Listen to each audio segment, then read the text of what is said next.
Good evening, and thank you for joining us. I am Ryan Burrows, Executive Director of the American Kratom Association, and we're joined this evening by Mac Haddo, Senior Fellow on Public Policy for the AKA.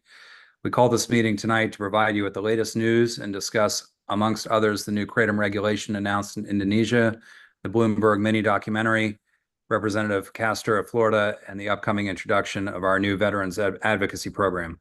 Our Q&A is now open, and I will turn it over to Mac.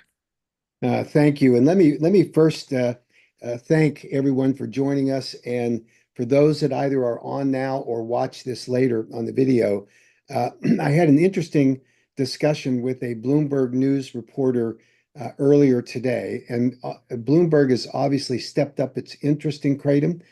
We've seen their documentary that came out, which I think had very mixed messages, some that I didn't like, and I think were unfair, some parts of it. But others were good and advanced the understanding about kratom. And then, of course, they did what I thought was a very balanced article, somewhat tainted, about the FDA's dose finding study. And of course, they had to take their little shot about how it didn't include some problematic liquid drinks. And we're going to talk about that a little bit tonight. But this reporter was doing a more of a background piece, and she was questioning me about how it was that in 2016 that this group of ragtag advocates were able to turn around a scheduling recommendation that had been made by the FDA and that was implemented by the Drug Enforcement Administration. And as everyone now knows, the historic decision of having the DEA withdraw for the first time in the history of 80 plus recommendations that have been made for previous substances under that section of the Controlled Substances Act. And I was able to relate this to this reporter that one of the primary reasons for that withdrawal occurring was because of the passion of the kratom community. Kratom advocates who use kratom, that understood that it was safe and that it had some benefits for them and their health and well-being, which under this Constitution, they have the right to make those decisions. And she pushed back a little bit on me and said, the advocates are up there on Capitol Hill all the time, really trying to advocate for one thing or another. You would have to admit that this was a fairly unique situation. And I agree it was.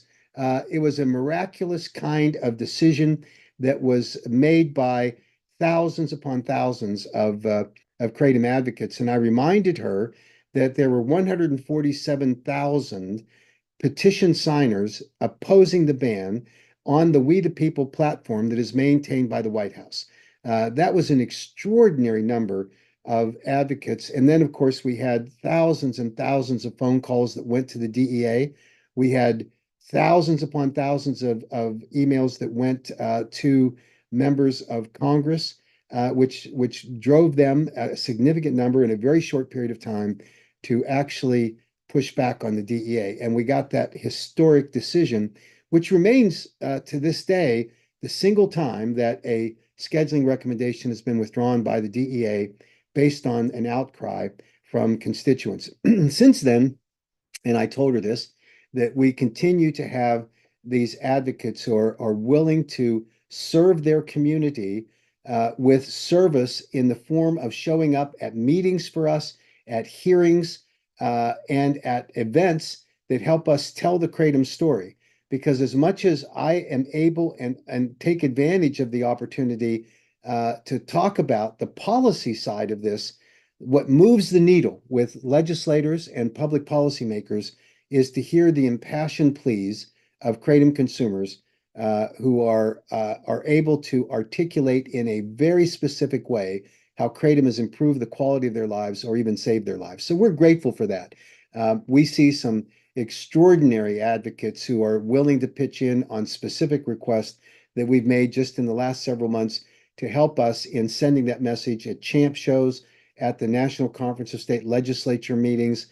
We've got an upcoming congressional briefing that I'll talk about here in a little while that is going to highlight some of those voices that are so important and have become the hallmark of the success of our efforts in preserving legal access to kratom, safe kratom products in the United States today.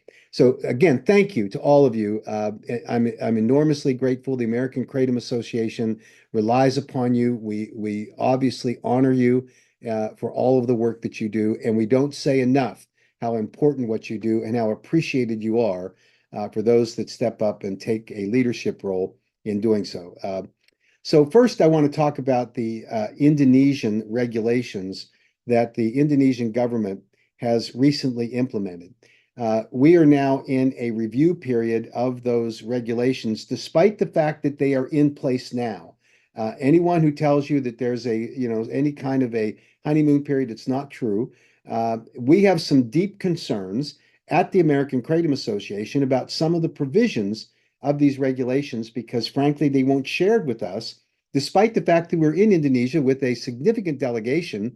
Everybody was close to the vest there about what these specific provisions were. And so we obviously have some concerns about them.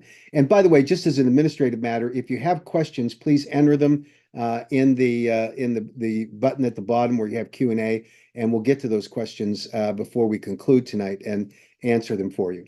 But essentially, some of the key provisions of the Indonesian regulations will result in price increases on kratom products in the United States, some of which are justified because they accomplish two important objectives that the American Kratom Association definitely supports.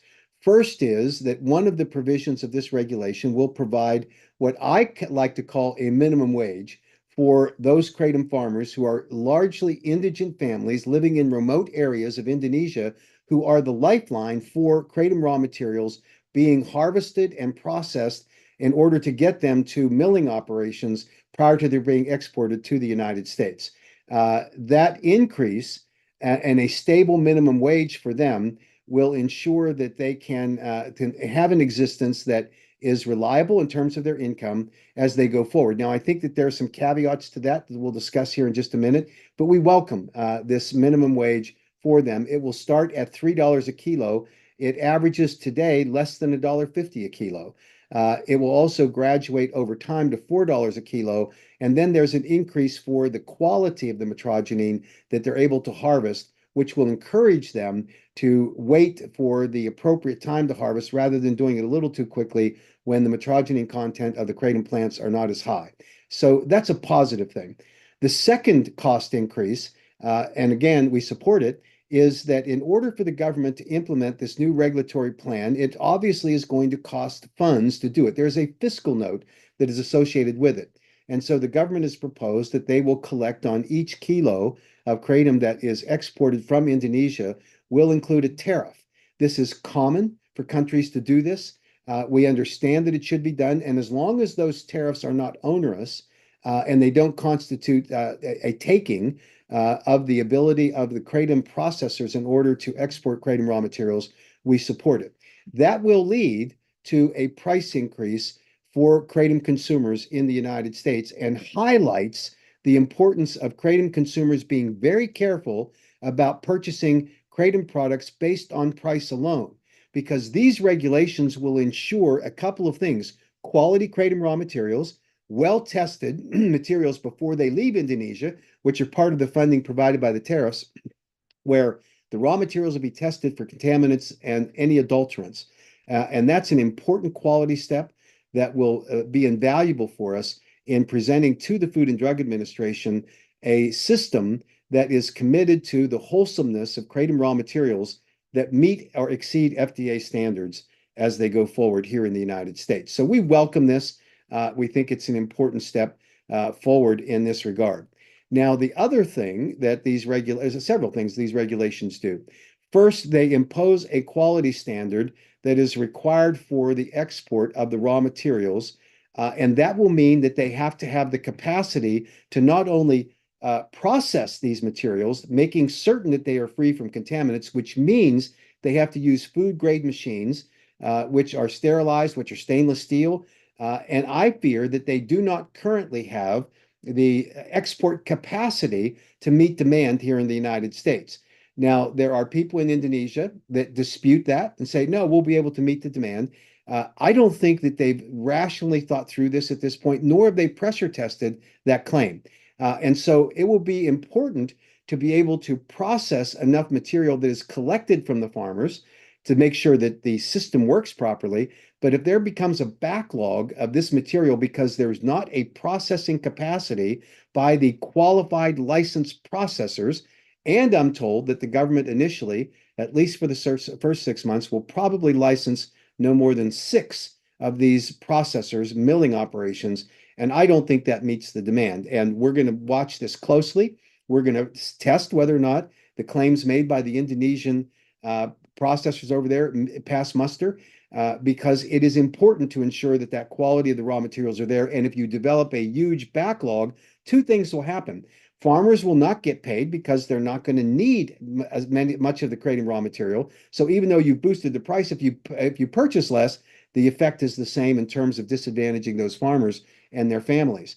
And if you have too big of a backlog, it creates a black market where people will work around that system, and that increases the threat of contaminated raw materials being shipped into the United States as we go forward. So we're concerned about the regulations not having a phase-in period that would allow for a more effective way of merely lab testing the materials prior to export, rather than restricting the number of processors, and thereby restricting the capacity that they can generate of quality raw materials that are free from contamination. They're still going to do testing, by the way, and I think that's an important step in order to validate what the processors are doing. They also have imposed a limit on crushed leaves and crumbs being exported. The target for that limitation on crushed leaves and crumbs, as opposed to processed powder, is they're targeting the extract industry.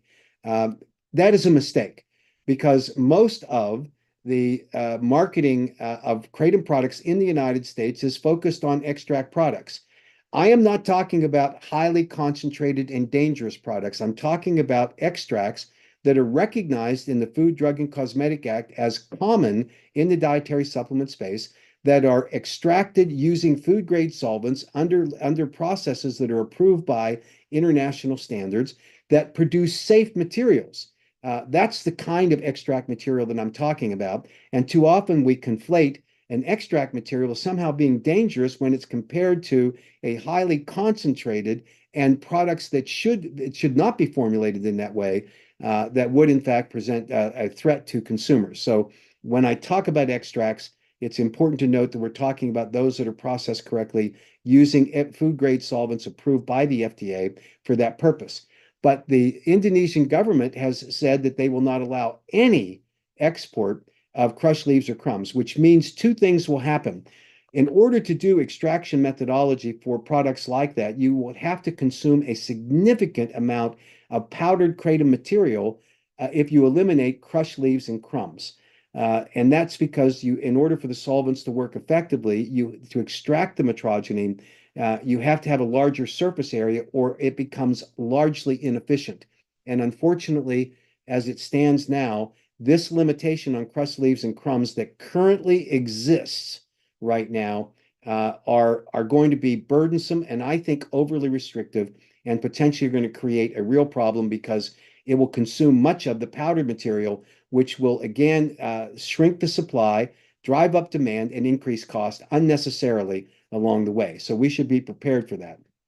There also are regulations, as we understand them, that will limit the amount of processed raw material that can be shipped from exporters that are registered with the government based on a pre-qualification procedure, meaning that they will limit the amount to a purchase order that is provided by the processor.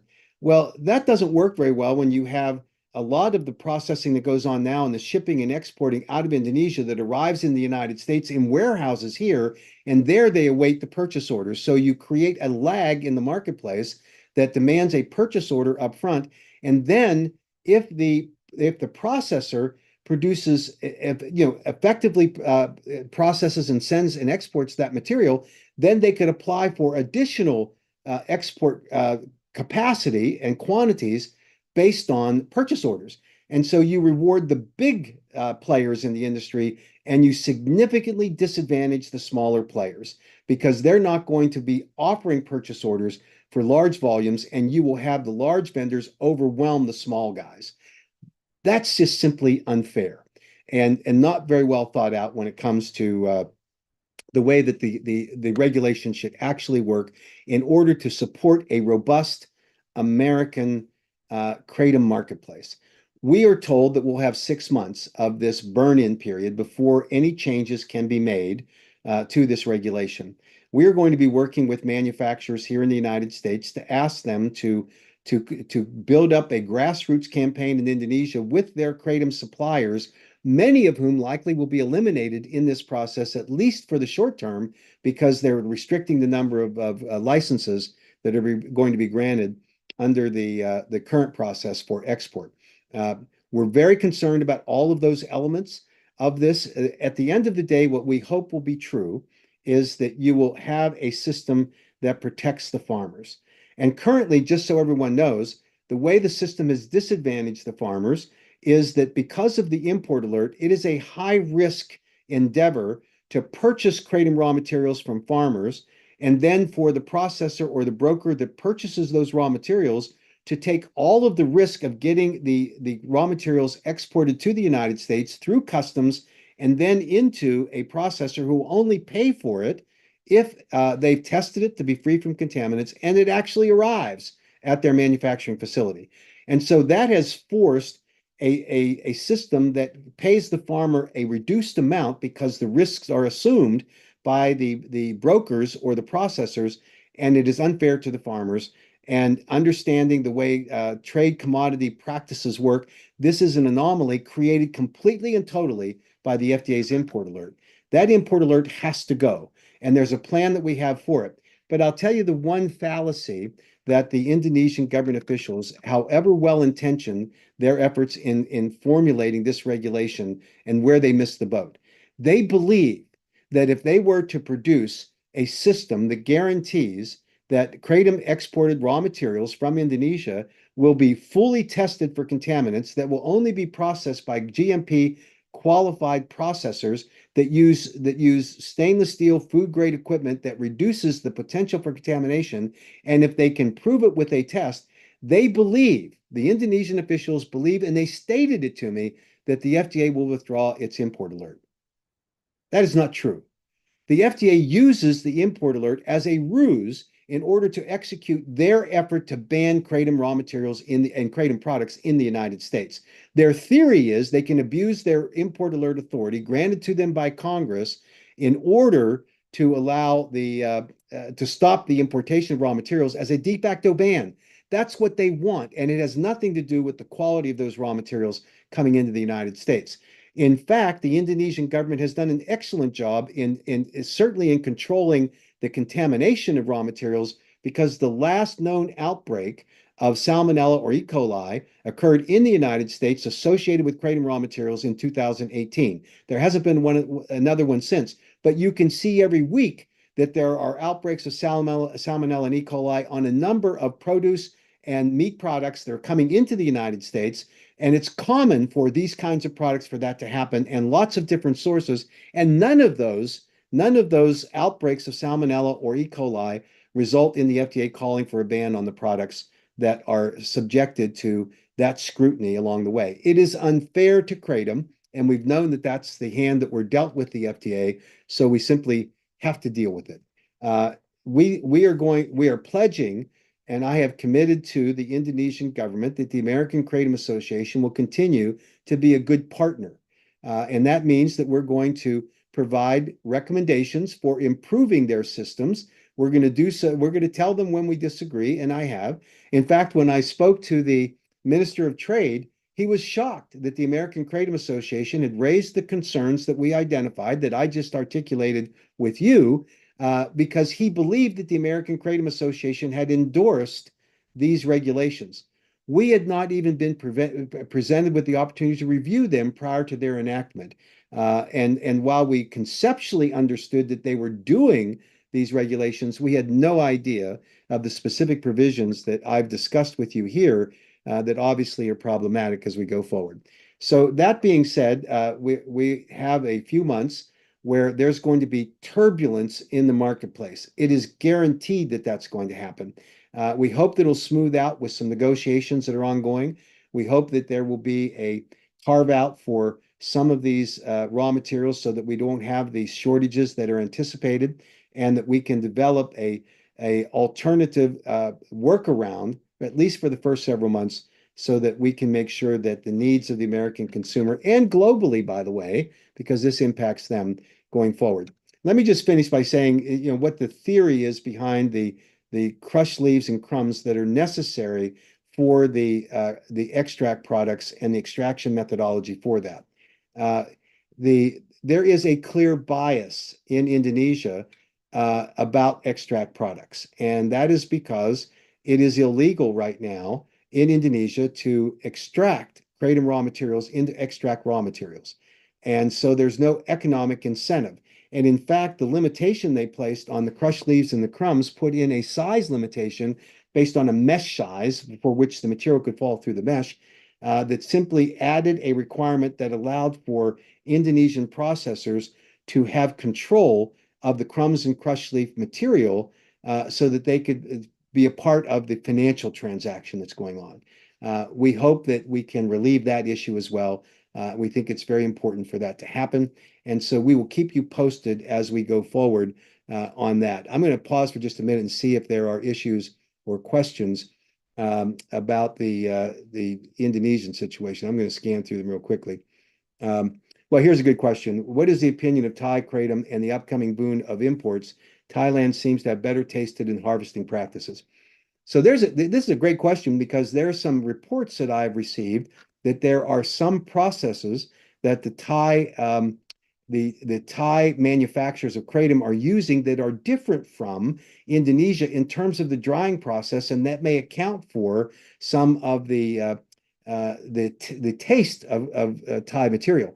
But what is important is that when you see an increase in the price driven by a floor price or a minimum wage for farmers and the tariffs, it makes Indonesian kratom raw materials more expensive and makes Thai raw materials more competitive. And so that, I think that's healthy, by the way, but it certainly won't be something the Indonesian farmers want to hear about, that these regulations delivered an unforeseen and unanticipated consequence that you may have more competition in the marketplace with Thai products. But I've heard this repeatedly, that the Thai kratom seems to taste better and goes down better. So we'll see. Kim asked the question, beside Indonesia, what other countries are exporting kratom to the U.S. market? What is the outlook that these other countries will implement similar legislation as in Indonesia did? First, Thailand has already done so. They have a very tightly controlled marketplace, but they're actually doing the traceability of the raw materials, which is a key element that the FDA likes to see in a balls and strikes environment. If they were just looking at protecting kratom raw materials, if the FDA were just doing that, they would welcome that traceability part of it. And the Indonesian, while it's not part of the regulations, the Indonesian growers are developing a similar system. In fact, I just got their program. It's called Sapori, and if I can get it up there. So Sapori is their process to do a computerized system to track the kratom leaves back to the farm and to the tree where they originate. So I think that's a good thing, but that's already being done in Thailand. I think that there are other countries where kratom is being grown. There are new plantations being developed, and I think they've come online in Africa. And so there's another potential competitive marketplace. Depends on how it's done. But this is a situation of following the money. And in some cases, the incentive for increased profits or increased pricing can overwhelm good sense. And there's a balance here, and we want to help them maintain that balance as we go forward. So I think that's terrific. So Jeff says, sounds like a lot of moving parts for relatively unsophisticated farmers. They are unsophisticated. They are poor families. They live in remote regions where the trees grow ubiquitously. It is an economic opportunity for them. It doesn't mean that they have the sophistication that is required to be business people, and that allows for them to be, frankly, abused along the way. And that's why I think it's a good thing that you put in this minimum price as a minimum wage, because I think it'll protect them along the way. And I think that that's very important, and we support it. But it does have consequences as we go forward. So we'll see how that develops. Jennifer says, does it mean the farmers are being knocked out by tariffs, giving larger companies to get control and buy from small farmers, then charging more from us and giving them less for the product? So here's the way it works. There no longer will be an opportunity for a farmer to sell their creating raw materials to anyone who shows up and says, I'll buy it. It has to be sold to a qualified registered processor. That's the only way the creating raw materials are going to be exported out of Indonesia. So there won't be this opportunity to shop around. And in fact, they will have very limited opportunities. And the exchange for that is that they get a guaranteed price of $3 a kilo to start out, goes to $4, I think, within a year. So that's the trade-off. And again, a little difficult to figure that out, but they will suffer from a chokehold or a tourniquet that's devised by the qualified raw material manufacturers if they cannot process it with the available equipment. And that's the real question today is, does the existing capacity have the kind of throughput that allows for the market globally to be served? And I don't think it does. Based on the visit that we just had there, there's not enough online processing facilities that meet FDA quality standards that can meet the demand. And that's the concern that I've got. So we will see how that works. John asked what the realistic timetable for reversing the FDA import alert, whether through legislation or litigation. We are going to refile the federal KCPA, which will provide that the import alert gets lifted, directs the FDA to lift it. But there is a very interesting thing that happened when the Supreme Court ruled in a completely separate issue called the Chevron case, which essentially says that the federal judges no longer are compelled to rely upon the interpretation of the federal agency of the statute when there's any ambiguity. Now, the agency's burden of proof in a federal court of law will be that their interpretation is correct and based on good science.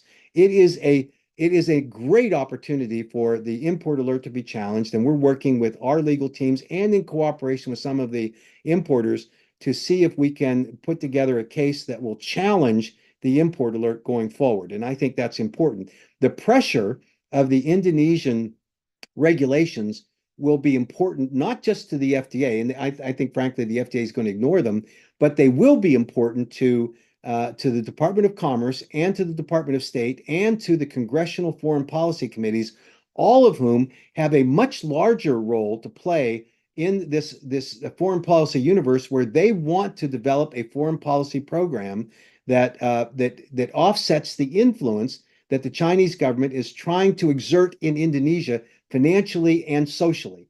And so for example, the Chinese government has come in and said, we will help you burn down the kratom forests, the rainforest where kratom trees grow, and we'll help you build palm oil plantations, because there is a huge demand by Chinese processors to feed a growing demand for palm oil, which is used in food products around the globe. And so it is in the United States' interest to offset that influence. And if the FDA is prosecuting their own petty battle about wanting to ban kratom using the import alert process and abusing it, I should say, then I think these other agencies and Congress can weigh in and say, enough. Enough of the nonsense, enough of the petty childish behavior. We now got to do the right thing in order to maintain a consistent foreign policy. And so the Indonesian government is now working will be working with the AK and these other agencies in the federal government in order to deliver that message. Michael Fasano asked, is the BNN still pursuing any Indonesian ban? In a meeting last year that we were invited to participate in, General Muldoko, the Chief of Staff to President Jokowi, convened all stakeholders meeting and included the BNN. They were given a substantial amount of time to make their presentation. General Muldoko then invited the scientists that were there from the United States and the American Kratom Association to make our case. We were given an adequate amount of time to do that. And at the end, General Muldoko said that he was persuaded by the scientists. And by the way, the Indonesian BRIN, which is their equivalent of the National Institutes on Health, a research-based organization, and their Ministry of Health both weighed in on our side. And so General Muldoko said that the policy of the Indonesian government would be that kratom would be treated as a medicinal herb and that the BNN would not be allowed to implement their proposed ban. Now, that doesn't mean the BNN is not continuing to pursue their efforts to get kratom banned. They're doing it at the ASEAN group because they're the Indonesian's representative, and we're talking to the Indonesian government about that problem. So they're continuing to do it. Brian asks, what is the status of fair trade negotiation with the Copperbrew Group? I'm going to be as delicate as I can be. Copperbrew is a small cog in a very large machine over in Indonesia. They are one of about 9 or 10 of the growers groups. We dealt in good faith from the American Kratom Association with Copperbrew and the leader of Copperbrew in Indonesia. And what we discovered was that there was a lack of integrity in the pronouncements and statements that were made by the Copperbrew leaders about what their role in the actual production of kratom raw materials were being sold and exported to the United States for sale. And it became an irresolvable conflict because you couldn't depend on anything that was being said. And every time they were challenged, the story changed. And so I will respect anyone who wants to keep kratom legal. Copperbrew actually proposed last year to the Indonesian government that all kratom exports to the United States should be terminated until they developed a system that benefited them. And that's self-serving. It's frankly a financial incentive that overcame good sense. And so I can tell you my perspective, my opinion, that until Copperbrew wants to come into the family of responsible people that want to do this, then I don't think that they've earned a seat at the table at this point. Now, I'm not disrespecting the perspective that they have in terms of their so-called fair trade negotiation. Their fair trade status was far more onerous than giving a minimum wage to the farmers. They wanted to set the price going out of Indonesia. And that was for the benefit not of the farmers, but rather of the processors. And to me, price fixing like that has no place in a free enterprise system. As it is, we have to accommodate a tainted system that the import alert has imposed on them. But the solution is not to go into these price fixing things. I respect that the leader of the Copperbrew Group, Johannes, can have a different viewpoint. But in front of many witnesses, he misrepresented and he changed his story consistently when challenged, where to the point that there was no reliability to anything that was said. So that's why the current status of the Copperbrew discussions. And I understand that the Copperbrew has a group of followers in the United States who are working with them in business relationships to franchise kratom sales in the individual states. I know and respect several of those people that are working with them. Paul Kemp's an example. Paul is a tremendous kratom advocate, and I respect him beyond belief.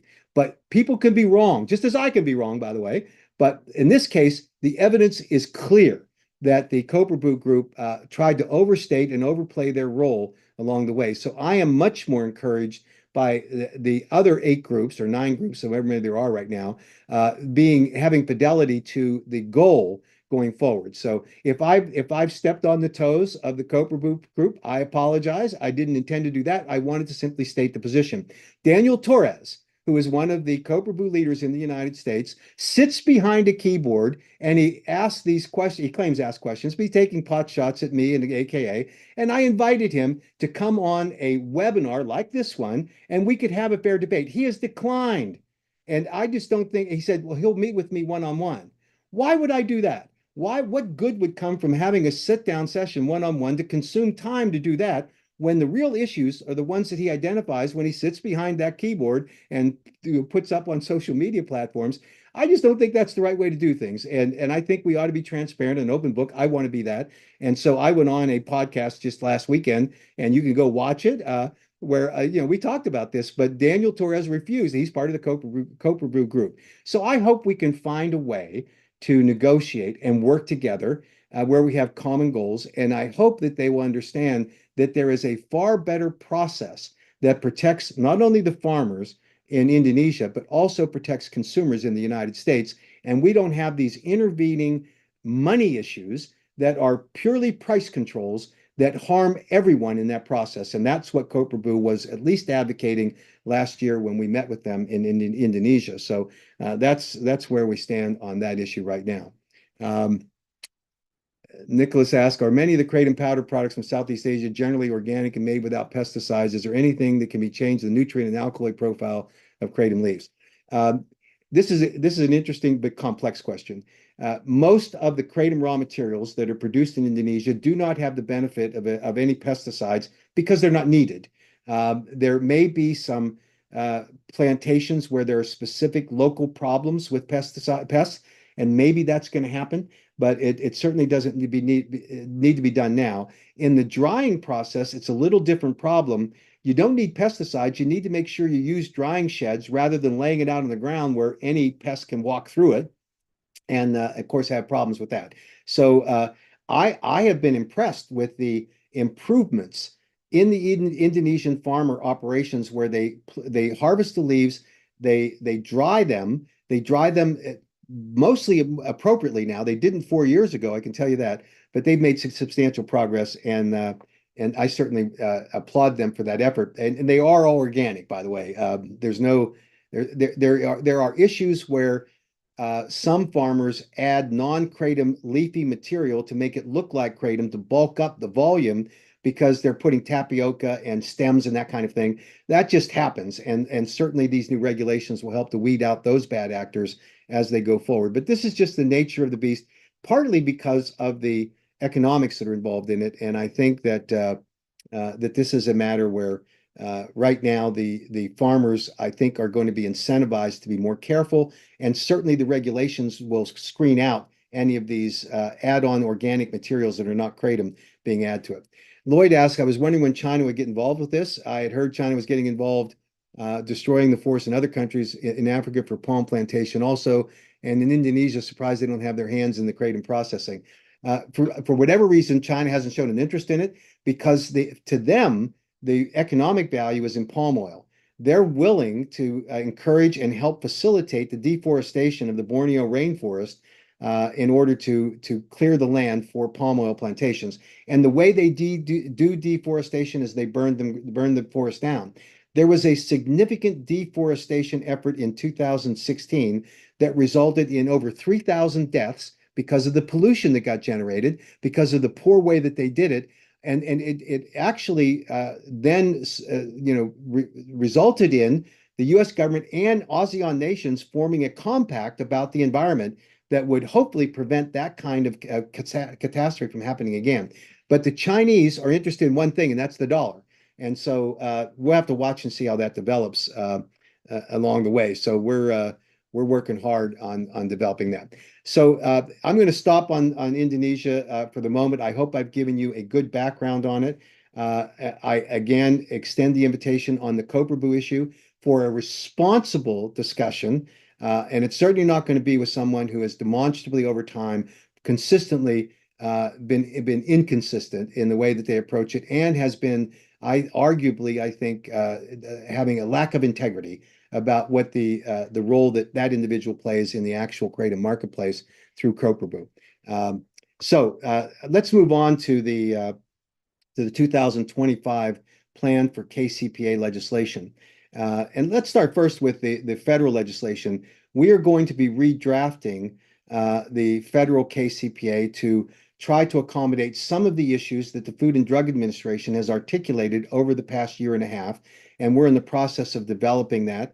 Many of you may have seen the report that Representative Cantor from Florida, who is largely using the Tampa Bay Times Deadly Dose article in order to attack the kratom industry. And I'll tell you something, a very interesting anecdote about that story. Many of you that read that story may have noticed that the Tampa Bay Times attributed to medical examiners in the state of Florida 46 deaths that were directly a result of kratom only, or largely because of kratom. They waffled a little bit. They published the methodology that they used, describing how they collected the data, the autopsies and tox reports on those 46 deaths. They had to describe that because in Florida, there's no central repository or collection area for autopsies and tox screens on deaths. So they went to the 20 plus divisions of medical examiners in Florida, and they described in some detail how they did this. So we replicated that. There is an outstanding member of the AKA staff who spent several months FOIAing the medical examiner districts, recreating and specifically asking those medical examiner districts to give us the same death reports that have been given to the Tampa Bay Times. At the end of that process, we have 51 reported deaths that we think are part of the universe of the 46 that the Tampa Bay Times reported on. So I reached out to the Tampa Bay Times reporters and I said to them, in order to make certain that we are talking apples to apples, we will give you the names and the case numbers of the deaths that we have, and we would like you to tell us which ones you didn't include in your database. They rejected that. They said, oh, we're not going to co-author a journalistic article with you. Well, we're not interested in doing journalism. We're interested in publishing a report about the truth, and they don't want to know the truth. And that's unfortunate because that's where we are right now with the Tampa Bay Times. So what we're going to do is proceed with the evaluation of all of the deaths. But here's the interesting top level report and outcome of that. What we found is that the claim made by the Tampa Bay Times and upon which Representative Cantor relies is false. Those deaths are not kratom only. In fact, in some cases that are reported as kratom only, we found that the request from the medical examiner to the outside laboratories requested that they only test for metrogene. And guess what? The only tox screen that came back was for a level of metrogene. We also found that the levels of metrogene attributed to cause of kratom death were far under what even my personal opinion, the NMS labs, which is the leading forensic toxicology lab in the country, I think they're pretty anti-kratom. And they came back and published a peer-reviewed article that said that anything under 1,000 nanograms per milliliter in a death report is not a kratom death. And the vast majority of the 46 deaths were under that level. There is no basis for any medical examiner, and certainly not the Tampa Bay Times, with their yellow journalism, to publish a report in conclusion that is simply not based on facts.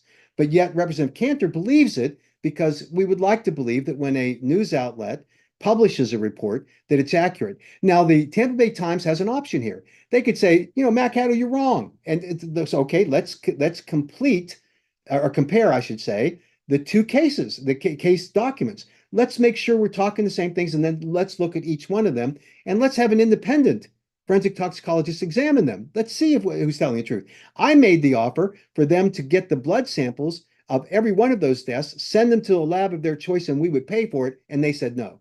This is not a journalistic effort by them. It is a hit job. And I would ask everyone to go back and look closely at that article. Look at the targeted companies that they went after and ask yourself, who isn't on this list? Who isn't on the list that has a class action lawsuit against them? Who isn't on this list that has product liability cases against them? I think that's telling, and you ought to take a look at it because it's certainly informative to me about who the instigators are and perhaps who is behind that Tampa Bay Times article, because it certainly isn't good journalism, and we're going to continue to pursue this because we want the truth. And the victims of bad information, as published in the Tampa Bay Times, are the families, because they have a right to know what the truth is. And obviously, this is instigated by the trial attorneys who want to keep feeding this pipeline of disinformation about kratom. And then the other victim of it is the truth. All of you may have heard, I hope you have, that the AKA sued two medical examiners in Ohio for their claims that kratom caused the death of a young man. And when we settled that case, it was settled on the basis that these two medical examiners agreed. Now, their off-ramp was they said they reviewed new literature. There is no new literature, but that was their way they explained it. So they then changed the cause of death from metrogene intoxication to undetermined, based on the fact that new literature contradicts the basis upon which they did it. They didn't share with anyone that when they requested the tox screen from NMS Labs, the only thing in that Ohio case that they asked the NMS Labs to test for was metrogene. And then they said it was a metrogeny death. This is what happens. And the National Institute on Drug Abuse scientist who appears in one of the recent documentaries, Mysteries of Kratom, and she's interviewed, and she says this is one of the problems that we have where medical examiners don't have any standardized postmortem regulations about how you come to a conclusion about a death. Carl Williams, the former chief medical examiner in Allegheny County, Pennsylvania, recently retired, castigated his fellow medical examiners for drawing conclusions that are not supported by scientific evidence. This is the problem we have, and there really needs to be a corrective action taken by the National Association of Medical Examiners to put into place the kind of standard postmortem methodology testing that is required. That was, in fact, recommended by the Centers for Disease Control when they evaluated so-called reported deaths attributable to kratom submitted by medical examiners and coroners. And they said there's no consistency on this, and therefore there's no reliability that can be relied upon. And yet, when you look at the complaints filed by trial attorneys across the country, what do? They point to the CDC report. They point to medical examiners drawing these conclusions. They point to the FDA saying that kratom is dangerous, none of which is past the rigorous scientific test requirements that you would think that good jurisprudence is based on. So I think that is where we are. So on the federal side, we're going to revamp it. We do have a congressional briefing that's coming up on Friday from 9 a.m. to 11 a.m. Eastern Time. It will be live streamed on YouTube, and you should watch your emails or social media postings, and you'll see how you can link to watch this. We will have Dr. Chris McCurdy from the University of Florida, Dr. Kirsten Smith from Johns Hopkins University, Dr. Ed Boyer from Ohio State University, and a visiting professor from Harvard Medical School, and Dr. Jack Henningfield from Johns Hopkins University, testifying and presenting an update on kratom science. And NIDA director, Dr. Nora Volko, will be submitting written testimony because she's traveling on Friday and not available to attend in person. We will also have some constituents, kratom consumers, two that are specifically focused on the sponsors, the co-sponsors on the House side. We will have a representative, Melody Wolf from Michigan, and she's represented by Congressman Jack Bergman, and then Heidi Sikora from Wisconsin, represented by Mark Pocan from Wisconsin. And then we'll have some veteran representatives, the Forgotten Not Gone group, the Guidrys are going to testify, and Michael Krawitz, who's from the Veterans Cannabis Medical Cannabis Group. And we think that this update is going to move the needle in preparing staff members and members of Congress for the revised federal KCPA in 2025. We also have a very robust plan for state legislation that will be coming up in 2025. We still have a couple of states that are outliers here at the end of the legislative sessions. We don't anticipate there'll be any great movement there, but it's something that we hope for, but certainly sets the stage for 2025. I'm guessing we're going to have nearly 30 states where we're going to be actively lobbying. Now, this is a resource question, and we have to rely upon you and upon vendors who are willing to contribute to our lobbying efforts in order to make sure that kratom is legal in the states, well regulated, properly labeled, and restricted for minors. So we may not be able to do everything we would like to do. There's some additional issues that have arisen. One of which a commitment by the Global Kratom Coalition that they're going to go back to the 13 states that have passed the Kratom Consumer Protection Act, and they're going to advocate in those states for what they call the drug-like regulatory scheme as opposed to the self-regulatory scheme, which is what we advocate for and which is in place at the federal and at state levels for dietary supplements. We think that's a bad mistake, but we may have to start defending that, and that, of course, will drain resources away from what we think are positive efforts going forward. We hope that the Global Kratom Coalition will reconsider what they're planning on doing, because obviously that's something that needs to be done. But we'll send out a description of all of those states where we're going to be working. The usual suspects are there, but we're also going to be expanding our reach, and so we're going to be active in this. I can tell you that we're making great progress in working with members of the legislature and helping them understand the actual story about kratom and set aside the hyperbolic complaints of the Food and Drug Administration, which are based on oh, I don't know, let's quote Dr. Jouar, embarrassingly poor evidence and data. The allies of the FDA that repeat what they say. Those are things that I think we're convincing legislators to see that right now there are three choices. You can ban kratom, and we see a new ban that was just proposed in the state of Washington. And I spoke with the coordinator for the Department of Pharmacy that will be doing that today, and he explained to me the process. And so we've got some time to work on that. He also acknowledged that that complaint was issued by an out-of-state party. So it'll be interesting to see, and eventually we'll know who that is. But we're going to mount an effort to inform that Board of Pharmacy that the rulemaking is inappropriate. We've got a great champion identified in the state legislature there.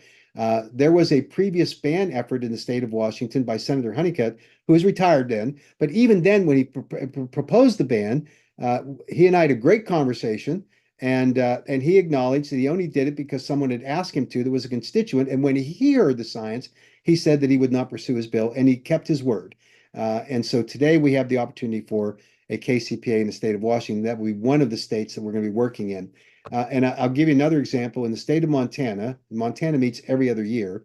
2 years ago, at the last couple of days of the session, the Senate President, Jason Ellsworth, proposed a ban on kratom. And it came out of the blue. We had no idea he was going to do it. He told me that he did it because of a request from a local drug group, and that he thought it was a good idea at the time. And we had to rally quickly. It was expensive to do it, but we managed over the weekend. He proposed this on a Thursday night, stuck it in on a bill that was a must-pass bill, and it got to the House on Monday, and it was defeated 100-0.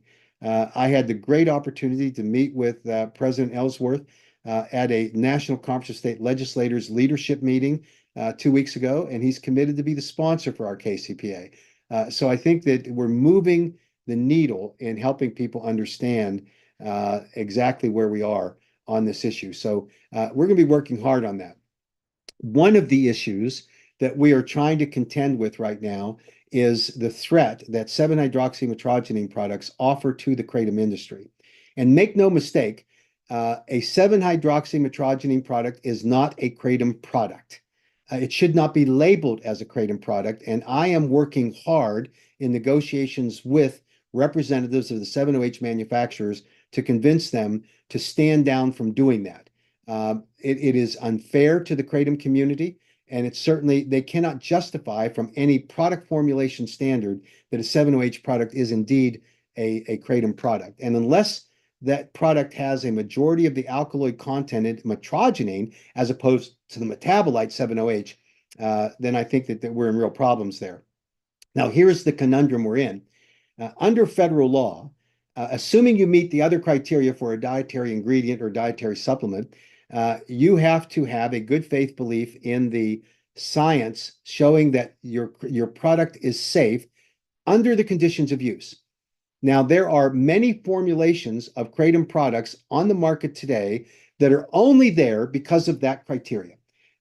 If we were to take a position that the only products that should be allowed on the marketplace today under the Federal Food, Drug, and Cosmetic Act are metrogenine-based products and extracts that are properly extracted using FDA-approved solvents to do so as recognized in the Food, Drug, and Cosmetic Act. If we took that position, we would eliminate a number of products, including kava kratom products, along the way, because the only way a kava kratom product or a kava caffeine product or any other mixture of products that gets on the market is based on that standard at the federal level. Now, my personal opinion is I would like to eliminate them completely, but we can't do that without also putting all these other products at risk. So we have to be consistent. And I think that our goal here would be to create a legal environment at the state level under our KCPAs where 7-hydroxymetrogenine products cannot be identified as kratom products, and then require them under a registration procedure for their products to give sworn statements that they have the requisite required basis for the safe use under the conditions of use, which means that they would have to limit the amount of 7-hydroxymetrogenine in any product that they manufacture and then market. I think that's a step until we can get a federal review of this along the way. And so we're working towards that. Difficult at this point to see how that's going to play out. Our position at the American Kratom Association is clear, despite the nonsense you hear from some of the detractors that we're soft on 7-OH. We follow the law. We're consistent. We're consistent with those people that are making kava kratom products that are our biggest critic, and I can tell you that they're misstating the position that we have. I've described that position clearly. It may not be one everyone likes because I agree that 7-OH is a dangerous product that needs to be regulated properly, or if they can't justify it, needs to be banned. But the same argument exists for those that are manufacturing products that are mixtures that require the same kind of data and scientific data. Many of you may have heard that the state of Utah has delisted, I think, 9 kava kratom products. I can tell you that I had this discussion about mixture products with J.W. Ross, who is the chairman of the Global Kratom Coalition, several months ago, and about this very issue, about the way that we wanted to frame regulatory language in a KCPA that would accommodate a kava kratom mixture, given the fact that there are critics out there, including scientists, who say that a kava kratom mixture product is adulterated. And the response that I got from Mr. Ross was that, oh, I have the science. I said, well, share it with me so that we can start to educate legislators about this so that they are comfortable with this. And he said flatly, no, I won't give you that. Now, when Utah delists these kava kratom combination products, Matt Lowe, the executive director of the Global Kratom Coalition, reached out to the American Kratom Association and asked us to join them in appealing the decision at the Utah Department of Agriculture and Foods. How can I do that? I don't have the evidence. And they haughtily denied me the opportunity to see that evidence. And so the AK is not in a position to do that. We can't say we're following the science, which we do religiously, and then say, but we don't care if there's no scientific evidence. Now, there is an outlier here that's important, and that is that a manufacturer of a kava kratom mixture, as an example, and it's true for kava and caffeine and kava and CBD and other things, that you can have market experience data.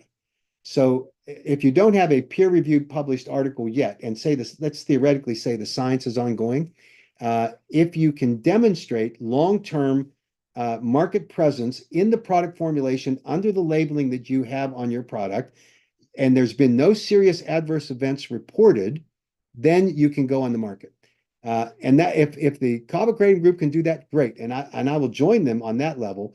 But if there's science behind it, then they need to present that, because we know that there is a significant body of peer-reviewed published literature on kava itself, showing or representing that there is a safety risk associated with liver toxicity. And there is an equal number of kratom peer-reviewed scientific articles which make the same allegation. And the combination of those two, and whether there's an attenuating effect of those that creates a more dangerous substance, is the unknown factor here that can only be answered with good science and with market data.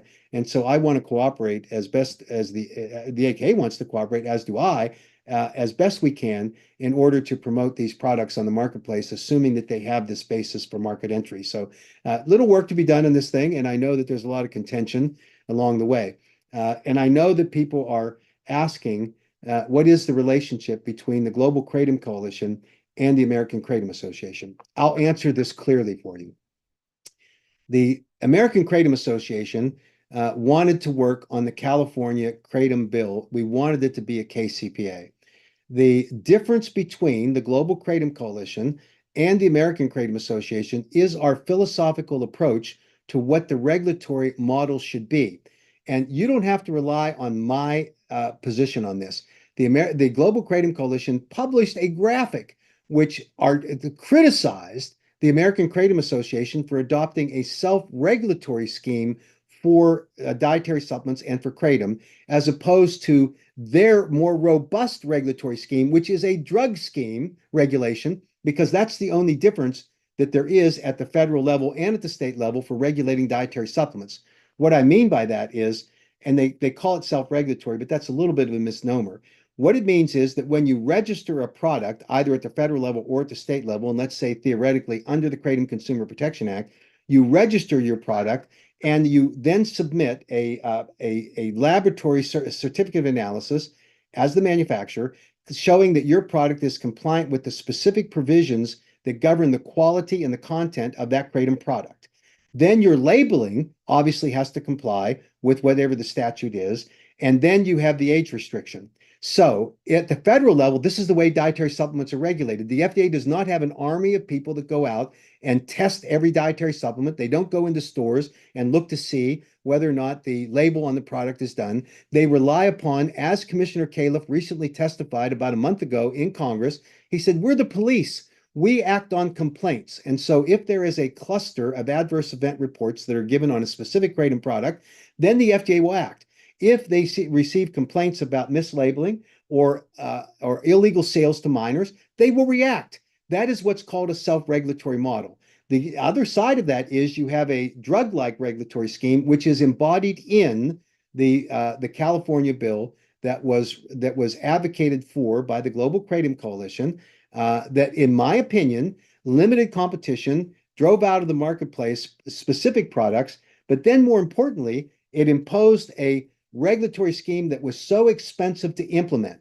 It required the California Department of Health to add hundreds of new staffers. They had to create new laboratory spaces. They had to hire consultants to help them understand what the regulations had to be for kratom, because none of them knew what kratom was or is. And so the cost of that program for implementation, as was presented by the California Senate Appropriations Committee staff, based on input from the California Department of Health, was significant, millions and millions of dollars. Now, they did not understand that there are only about 50 kratom manufacturers who will meet the standards set forth for quality products that are properly labeled and age restricted. That's the number after 4 years of experience in Utah that register. There are 50. So if it's simple math, divide 50, and we hired an economist to do it because I was challenged by the Global Kratom Coalition to justify it. We hired an economist, and the economist did the math and said that if you assume 50 registrants, and that's a tough lift, by the way, because the cost would be $111,000 per manufacturer in the first year and $83,000 a year thereafter.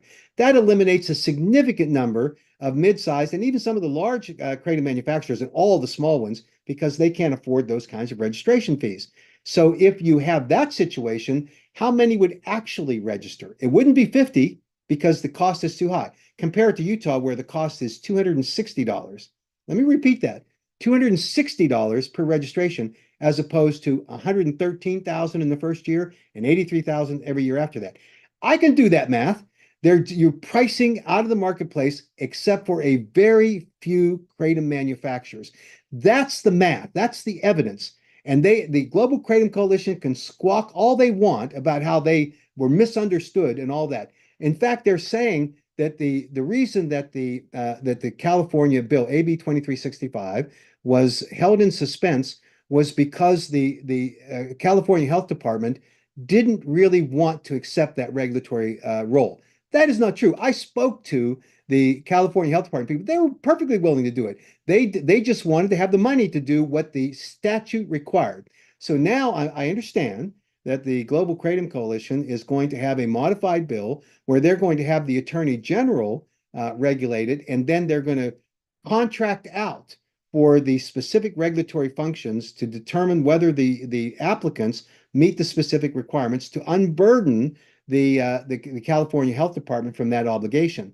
But the cost is going to be the same, maybe even greater, and you're still going to have the same impact on the marketplace. You're still going to eliminate competitive products to the primary product that GKC advocates for, and you're going to have a lack of innovation. You're going to eliminate marketplace. You're going to deprive consumers, and you're going to drive prices through the roof in California.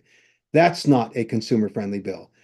So we are prepared and we're ready to do it, to have a Kratom Consumer Protection Act proposed in California that adopts the responsible self-regulation model that really does work. And it's modeled after the federal policy and after a policy that's working in the states. And I have heard the Global Kratom Coalition's argument, and you've all heard it too, where both Matthew Lowe and J.W. Ross say that the states are not effectively regulating kratom. Well, it's kind of ironic that the state of Utah is regulating kratom. They don't like it because it regulated their product.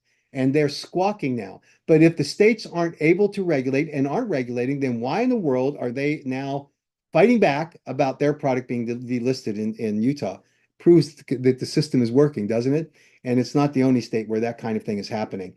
We think it's an important step. And the most important thing about a state self-regulation model, as is embedded in the Creating Consumer Protection Act, and this was experienced in Utah, is that you saw a significant improvement in the kinds of products that are being marketed in the state, and you're calling out the bad actors. And that's an important part of the regulation when it's implemented properly in the state.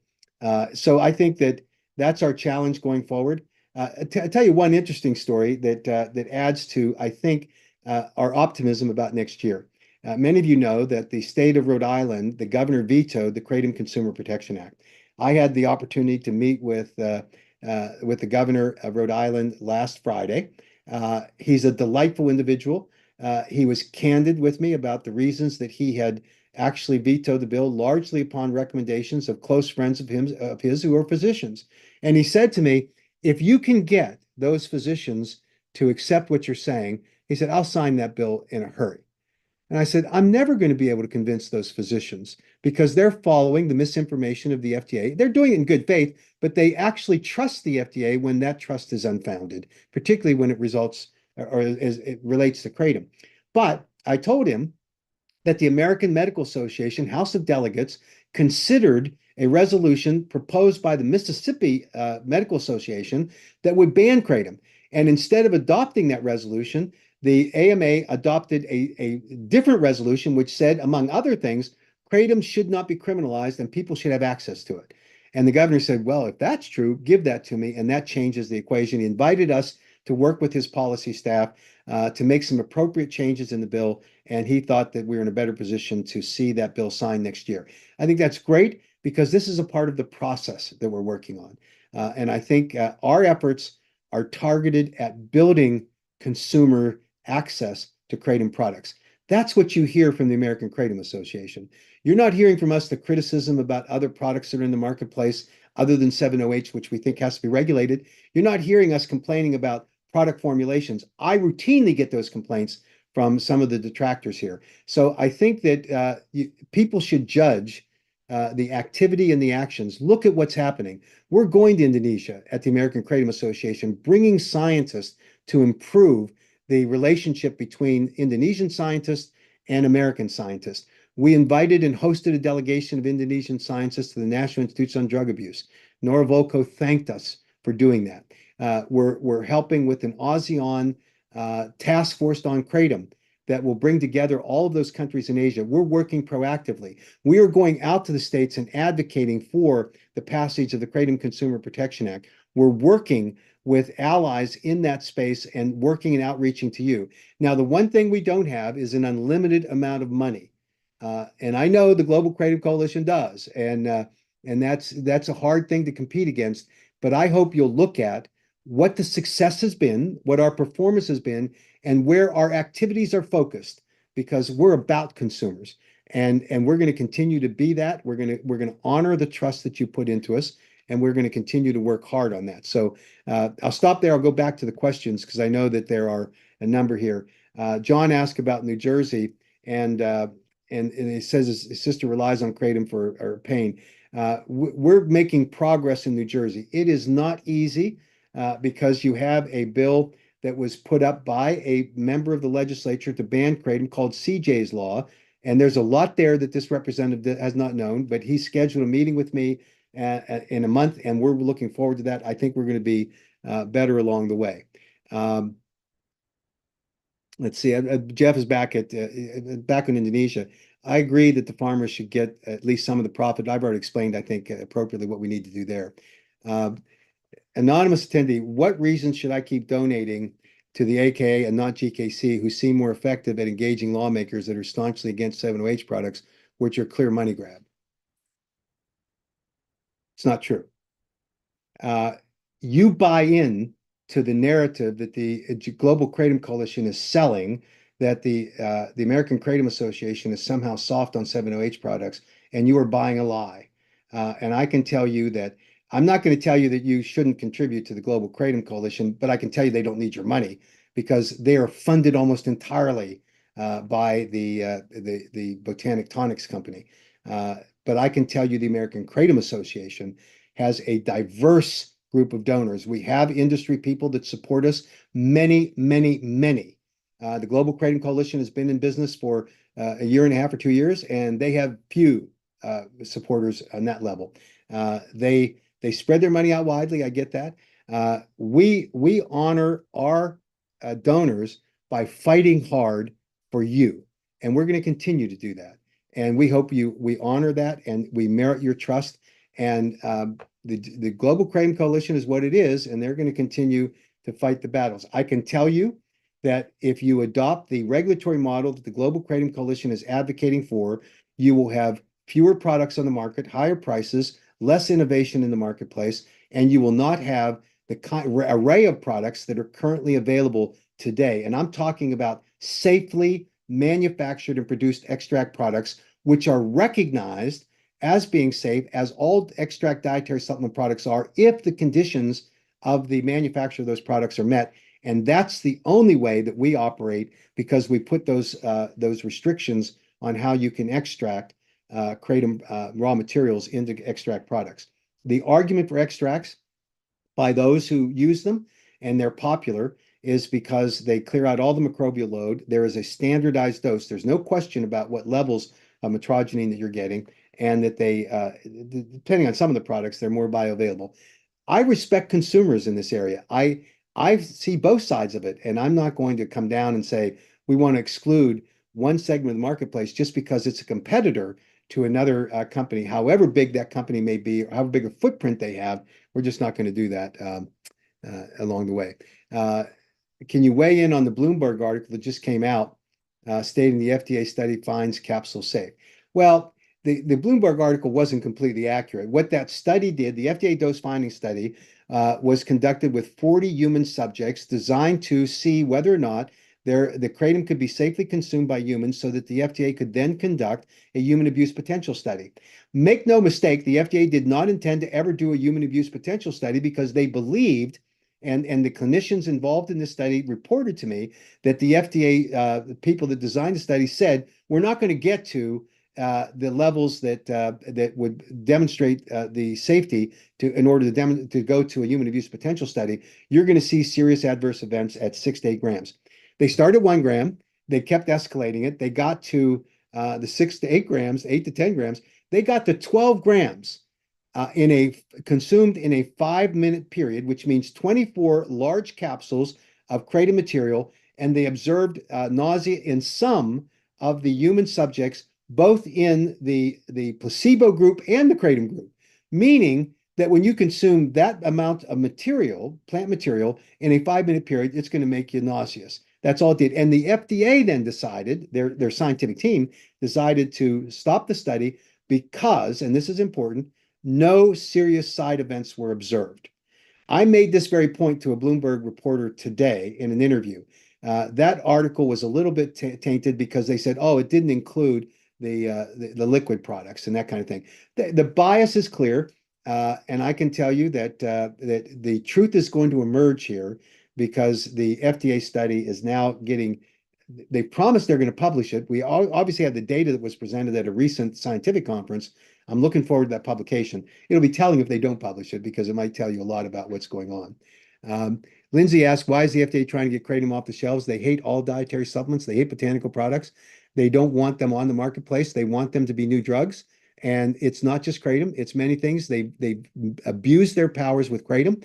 There is one individual in the high levels of the C-suite of the commissioner who is anti-kratom, and until he dies, retires, or gets hired and goes off somewhere, we're stuck with him. And so we're going to have to fight this battle at the legislative level. Hopefully, Commissioner Califf will see the light. I've requested through a letter to him last week that he convene a stakeholders meeting so that we can have a public examination of what the true science on kratom is and what the right public policy ought to be. We'll see if he bites on that. Lindsay asked, is the 7-hydroxymetrogene the more psychoactive part of the kratom leaf? First off, 7-hydroxymetrogene does have a psychoactive effect on the mu opioid receptors. In fact, it binds completely and tightly to the mu opioid receptors where kratom metrogene does not. Metrogene has what's called a partial agonist effect, which means it goes to that sector of the mu opioid receptors in the brain that controls pain. So it gives the analgesic effect and then has some anergic, I can't even say it, anergic effects that are helpful for people in terms of mood elevation and that kind of thing. It doesn't give you the euphoric high, and it doesn't go to your respiratory system, where 7-OH, it appears based on scientific evidence, likely does. And so it needs to be examined and treated differently. It is a metabolite, not a constituent alkaloid of the kratom plant, which is why I think the important legal distinction is that 7-hydroxymetrogene products are not kratom, and that's what we want to accomplish in some of this. Lloyd asks, is there any legislation coming up in South Dakota you know of? It was shelved a couple of years ago. I've been assured by legislators there's not going to be any activity on kratom. It's not on our priority list in terms of funding priorities. I can tell you, though, that there have been states where we have not had to hire a single lobbyist. And yet we've seen activity, positive activity, including passage of the KCPA. So if you are a advocate and you want to be our citizen lobbyist, then contact us and we'll talk about that. I think it's important. Brian says, isn't it true that the horse is out of the barn on 7-OH products and consumers are demanding access to 7-OH products that now have a full year track record of 7-OH, safety? Yes.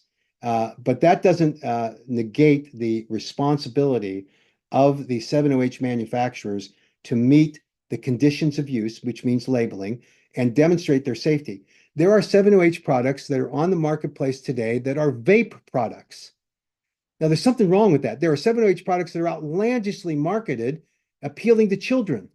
And so 7-OH can make their argument, but they've got to be responsible too. And if they want to be on the marketplace, prove that they're by the science that they should be there and by the standards under the law and self-regulate. Let's see a 7-hydroxy bill because we're going to include it in our KCPAs in 2025. And I would love to have a section there that requires 7-OH to responsibly regulate their products as 7-OH products, not kratom, and they have to meet the similar standards that we require of kratom manufacturers. I think I've answered the Washington State. If I didn't, and I apologize if I didn't, it's the start of a process. I've engaged with their people this morning, and we're going to be on top of this. It is a very preliminary operation right now, recommended in a petition, which under the law they can do from an out-of-state person. And we have faced this in Virginia, in Ohio, in Nevada, many states, and we've beaten it. And we're going to continue. We're going to be there, guns blazing, on this issue as well. The Washington champion, I'm going to defer on telling who that individual is because I don't have his authorization to say. You asked me Marvin asked if I've spoken with Ferguson. I have not. Love to have a contact there. So if Marvin, you'll contact me, send me an email. That'd be great. It's mhatto@americankratom.org.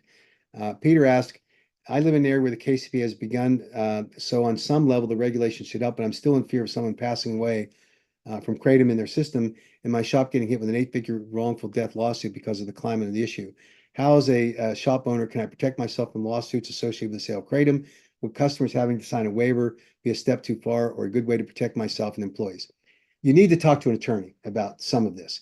I can tell you that the best defense on a kratom product liabilities lawsuit is make sure you're selling kratom products that are properly labeled. Make sure that the product liability that's associated with that that you're protected by making sure that those products are defensible. Now, that doesn't protect you 100% from a product liability suit, but your defenses have to be a good faith, good notice, and that you're following the law. And I think that you'll be there. But certainly talk to an attorney about how you might be able to do it. We're going to hold a panel discussion at an upcoming leadership summit in November in Providence, Rhode Island, where we're going to talk about how you can shrink the target for a product liability suit for vendors. And I think we should address this for distributors and retail outlets as well. So hopefully we can get that seminar and maybe be able to circulate it after the leadership summit is completed. Nicholas asked, the kratom legalization bill in Wisconsin appears to have enough support in Assembly last year, but it wasn't brought to the floor to a vote. Any idea if they're going to bring it forward next year? Do you know why they never brought it forward this year? I do. Uh, the uh, the Speaker of the House, Robin Voss, expressed his strong support for the Kratom Consumer Protection Act. He insisted that the Controlled Substances Board provide a report to the legislature about whether or not kratom meets the 8 factors which mirror the federal statute, and the Controlled Substances Board did that, and they said it doesn't. They said, but we don't think it should be unregulated, meaning that it needs regulation. And so the Speaker was ready to proceed, and the Democrats came to the floor and said, knowing how important it was to Speaker Voss, and they said, okay, if we're going to do this, we want you to give us some election reform concessions. And the horse trading failed at that level. We're hopeful we're back at it here in January, and that's the bottom line on it. I'll keep you posted as we go forward in Wisconsin. Uh, they're good people in Wisconsin, and the legislature probably would have passed it.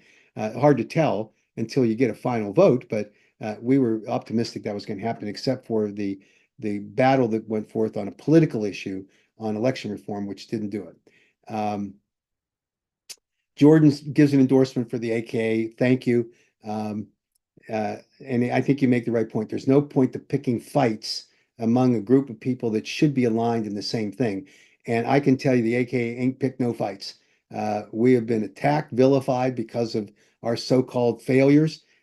You can judge on what we've done. We've worked hard to do it. We have a team of people that are terrific, and we try to work with advocates as best we can in order to make this happen. Any news about Arkansas?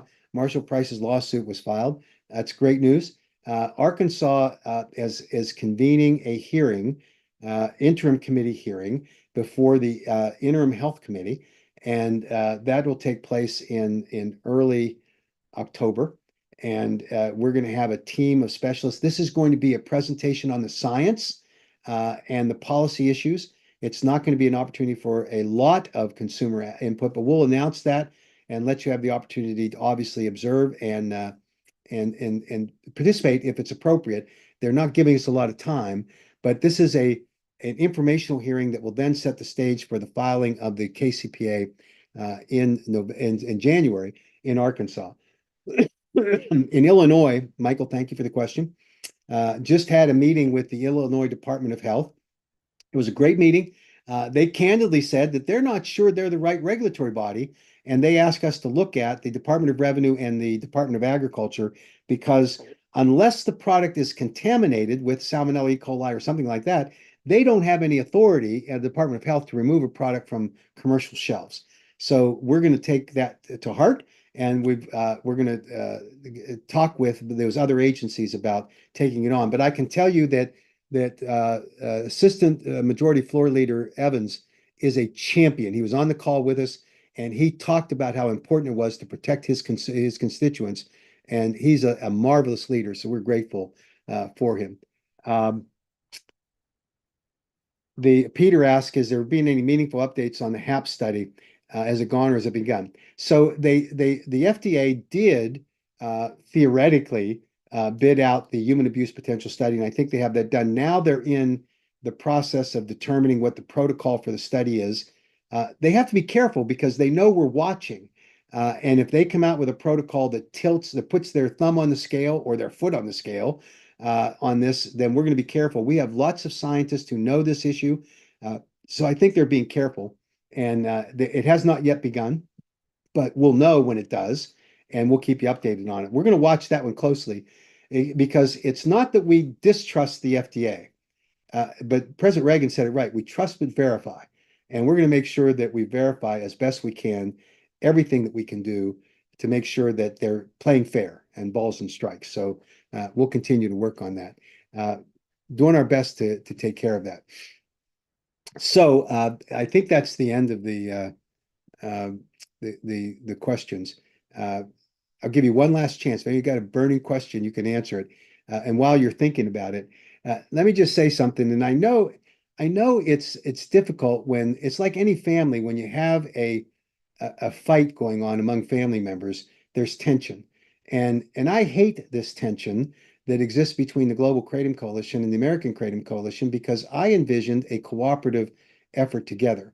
And I can tell you unequivocally, we have not picked this fight, but we're not going to knuckle under to demands that are made by groups by any group, including the Global Kratom Coalition, where they're inconsistent with our mission and that they favor one product over another, or they favor a non-competitive marketplace that is unjustified based on the science and the conditions in the marketplace. Because my belief, and it's one that the board of the American Kratom Association heartily endorses, is that we should bend over backwards to give consumers as many choices as they can of safe, properly regulated, properly labeled products so that they can decide. And do not let some bureaucrat decide. And for goodness sake, don't let some competitor in the marketplace who has a dominant marketing position and a lot of money to throw around and a personal philosophy about what the product should look like determine what you get to choose in terms of products that you want to purchase and use for your health and well-being. I want to bend and err on the side of giving you that opportunity as long as they meet those conditions that I outlined. So I think that that's our goal. And like any family, we can make up. I hope we can. But it's going to be a fair makeup, not just on conditions that are simply designed to get a settlement as opposed to coming to a fair conclusion, particularly one that protects consumers. And so I pledge to you, and I've been instructed by the board to make sure that we deliver on this promise, that what we do in good faith is going to be to protect the marketplace for consumers, not for individual companies that compete. We look forward to that. There are companies in the marketplace today that I think are great companies. They're not members of the GMP program in the AK program. We wish they would be. We wish everyone would jump on that because we think that's a good consumer safety mechanism. They make good products. They don't necessarily agree with our regulatory philosophy, but they're still good companies and they're good people along the way. And some of them are on this call tonight, and I hope they understand that my commitment and the AKA's commitment is to protect that marketplace for you as well. We encourage voluntary compliance with the GMP program, but we don't require it as a basis for being an AKA company. We're not going to vilify you. We're not going to target you. We want this to be a marketplace that benefits consumers across the board. So I think that's the best way I can say it. I'll end with just the recapitulation about things that you should be looking at. We're going to keep you updated on the Indonesian situation. It's complicated, and there are things that we're working on right now. We have a meeting with a bunch of vendors tomorrow prior to the congressional briefing on Saturday, where we're going to be talking about this and developing strategies. We'll do the best we can to keep up with that. We'll have the congressional briefing not only live streamed on Friday, but also we'll record it so that you can watch it later. I think that'll be fascinating. We're going to update you on new regulatory challenges on the FY25, not FY, it's the 2025 Kratom Consumer Protection Act program. We'll have another webinar that goes into more detail in the states and keep you updated. We'll let you know about the upcoming events that are coming up with the hearings in various states. And we'll make sure you're updated on how we do in Washington State as we proceed with informing them about these issues. And then the last thing I'll tell you, and this is the hardest part, and it kills me in many ways, is that we see the disinformation campaign being effectively disseminated by the FDA using their new surrogates, which are local governments, local police officials, these addiction recovery center people who have a vested financial interest in trying to do local bans. We do as much as we can to fight back against those bans. When I'm available, I go there and testify directly. We put our resources into it. We send a packet of material in every case.